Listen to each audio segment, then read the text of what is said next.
The psychology of money புக்ல இருந்து ஒரே ஒரு விஷயத்த ஃபாலோ பண்ணணும்னா இதை ஃபாலோ பண்ணுங்க.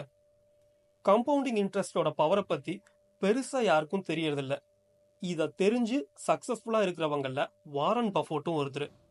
இவரு 11 வயசுல இருந்து கன்சிஸ்டன்டா இன்வெஸ்ட் பண்ணிட்டு இருக்காரு. 30 வயசுல இவரோட நெட்வொர்த் வெறும் 8 கோடி. அதுல இருந்து 50 வயசுல அவரோட நெட்வொர்த் 2500 கோடியா மாறுது. ஆனா 50 வயசுக்கு அப்புறம் தான் கம்பவுண்டிங் இன்ட்ரெஸ்டோட ரிசல்ட் தெரிய ஆரம்பிக்குது. அடுத்த 10 வருஷத்துல அவரோட நெட்வொர்த் 31,000 கோடியா மாறுது. இப்போ அவரோட நெட்வொர்த் 10 லட்சம் கோடி. இதுக்கு காரணம் the power of compounding interest. நீங்களும் மந்த்லி கொஞ்சம் அமௌண்ட்டை, அது 1000 2000 இருந்தாலும் பரவாயில்ல, கன்சிஸ்டன்டா இன்வெஸ்ட் பண்ணிக்கிட்டே வாங்க. ஒரு சில வருஷத்துக்கு அப்புறம் கம்பவுண்டிங் இன்ட்ரெஸ்ட்னால அது பல மடங்கு மல்டிப்ளை ஆயிரும். இந்த புக்கோட சம்மரி வேணும்னா இந்த பேஜை ஃபாலோ பண்ணிட்டு மணின்னு கமெண்ட் பண்ணுங்க.